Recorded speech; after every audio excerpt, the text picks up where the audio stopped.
Do you want to be a successful real estate wholesaler? Well, there are three major mistakes that I see wholesalers make all the time that crushes their opportunity to make a good amount of money and build a successful real estate business. I'm going to show you what those three mistakes are that you can avoid coming right up.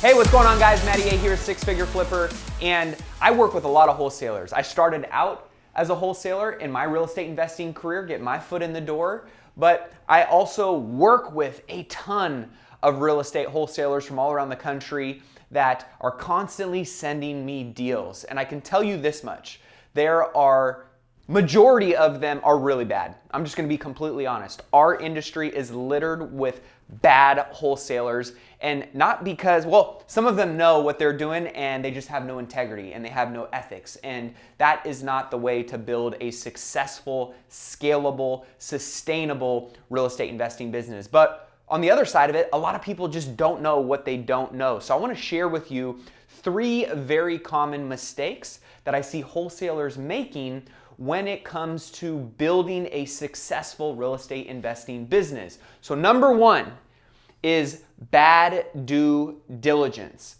So when it comes to presenting a deal, I get deals sent to my inbox every single day. And what you want to do is you want to present your potential investor or your cash buyers list with the most complete package of due diligence possible. Not only complete from all of the information that they're gonna need to sift through that opportunity very quickly, right? Because we know speed and efficiency when it comes to real estate investing and wholesaling, especially when we're talking about hot opportunities, is very, very important. So you wanna give them all of the information that they're gonna need to underwrite or analyze the deal and get you a response as quickly as possible, right? Because you're under the gun, you have a time frame, and that opportunity isn't just going to sit there. You got to find who you're going to place it with as quickly as possible. So how you can do that is by making sure that you have a complete due diligence package when it comes to presenting your potential buyers with, so that they can sink their teeth into it and see if it really works for them. So what am I talking about when we're thinking about due diligence? Well, number one is bad comps. I can't tell you how many times I get a property sent to me that has comps that have no relativity to the particular property that they're wholesaling.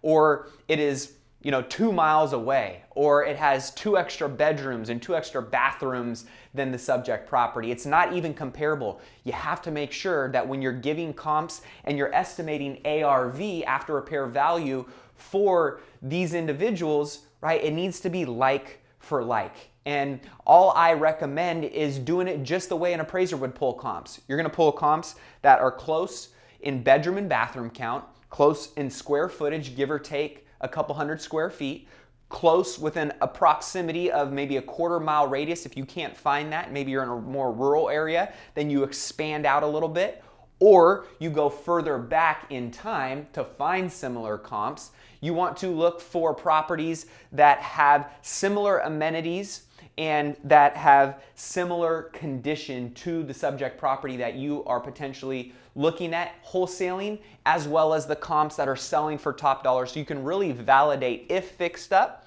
these houses can sell for this, okay? So that's number one, is bad comps, having poor ARV. Like I said, you want to give as much information as possible because this is going to make you seem like a more credible, authoritative resource. If they discredit what you're sending them, I can't tell you how many people I get, oh, it's another one from him, and I know it's going to be a waste of time. It is going to frustrate me and or my team, and therefore I don't want to do business with that wholesaler anymore. I don't even want to look at their emails anymore. Just take me off your list, right? I've had to do that so many times because time is money in this business. So you want to make sure that you are positioning yourself as a valuable resource to that individual's time. So bad comps is one that is very, very important to make sure you avoid.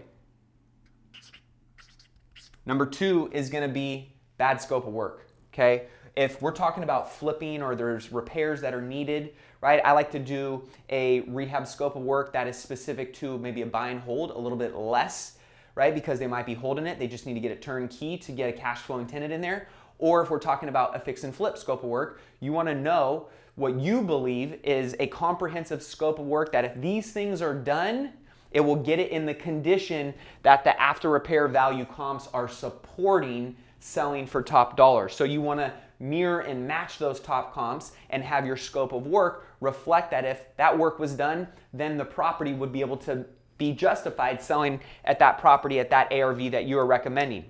So having a good rehab estimate is very, very important, right? If you don't know the repairs, you should have a contractor on site with you, right, that can give you an accurate estimate in a range, right? Because they're gonna maybe do some of those things, maybe they're not gonna do some of those things.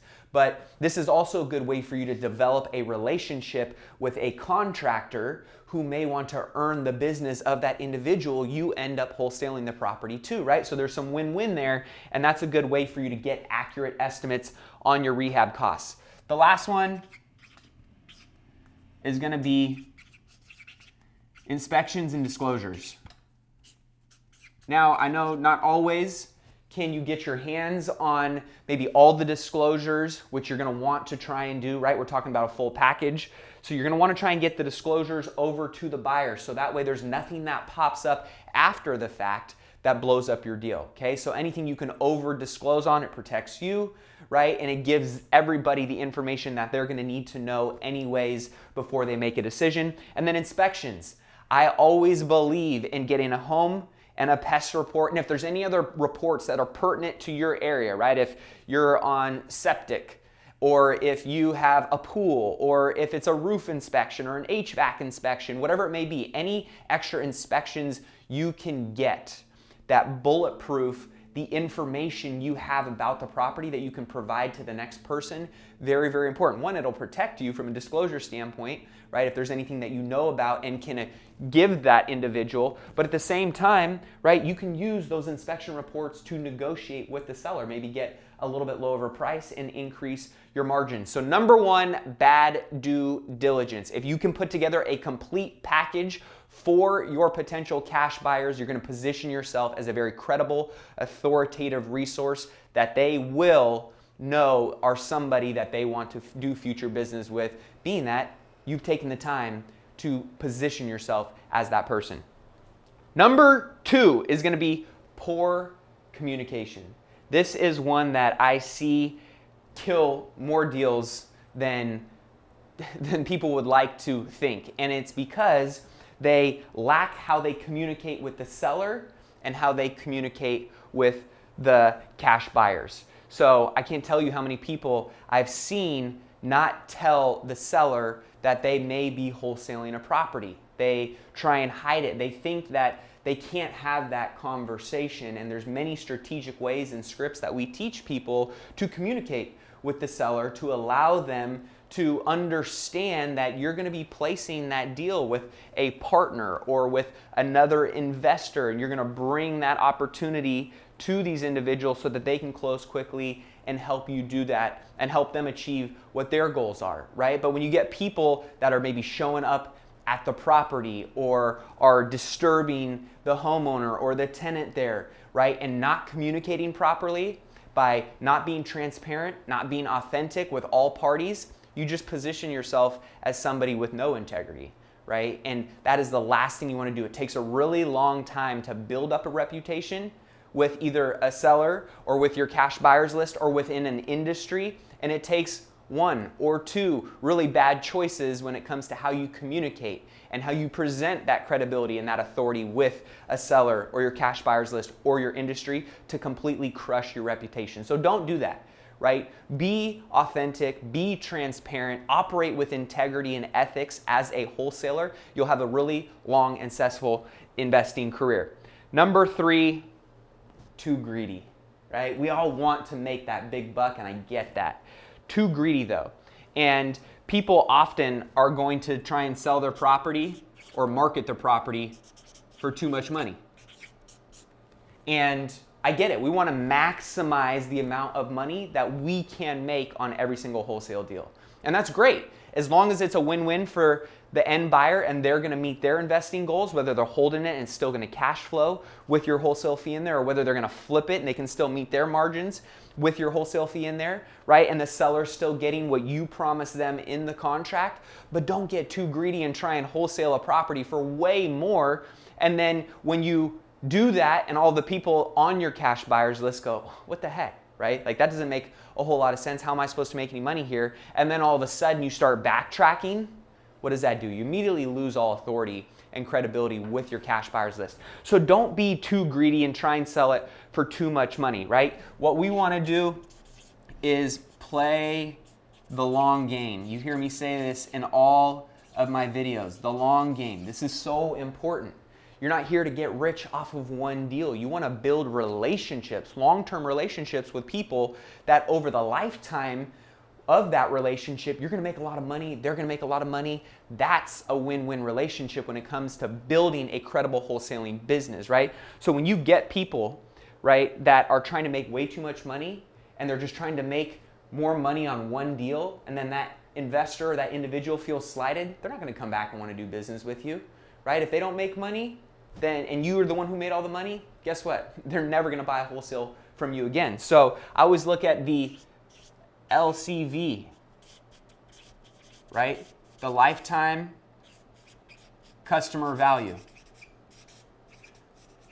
You make an extra 15K, you could have wholesaled it for 5,000 bucks, everybody would have won, right? And then you go on to the next one. That's how you start building some repetition and some rapport and some credibility with your cash buyers list. But let's say you're trying to upsell them an extra $15,000 when you know you're stretching it and they may not make any money and they don't know any better. Well, guess what? You made that 20K one time, but then they never want to come back and do business with you again, right? Or you make the 5K, they make some money with you, and let's say you do 5 wholesale deals with that person that year. They made some money, right? You made some money. They're like, hey, I want to go buy another deal from Matt. He's got good opportunities for me. It was a win-win. So you do that, right? That's 25K in a year. And everybody was winning. You do that for the next 10 years, that one relationship, you made $250,000 off of, okay? So think about playing the long game in everything you do with real estate investing. It's a relationship-based industry. You do it with integrity, you do it with ethics, you know what you're talking about, you have the right skills, you surround yourself with the right people, you build the right resources into your business and into your brand, you're gonna have a really successful wholesaling career. So 3 key mistakes that I don't want you to make, because I want you to go out there, make money, build a great reputation, build a great business that you can not only make good money on, but that you can generate and create wealth from.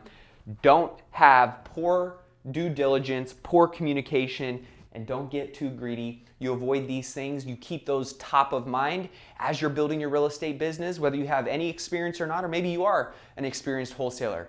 Don't do these things. You want to go out there, you want to build strong relationships, build a big business, build a big income, and build a big life that we all know real estate investing can provide us. So hopefully that was helpful. If you got some value from that video, be sure to give it a like. Drop a comment if you got any questions, or if there's any other things that you think wholesalers are doing that absolutely drive you nuts that you want to make sure other people watching this video avoid. Or if you want to take the free training on how to flip houses, feel free to click that link in the description below. You can take that at any time. And we have more free resources and guides in the link in the description as well. With that being said, please subscribe to the YouTube channel. Check back in next week. Keep investing in yourself and your wealth on your march to $2 million and beyond. See you on the flip side.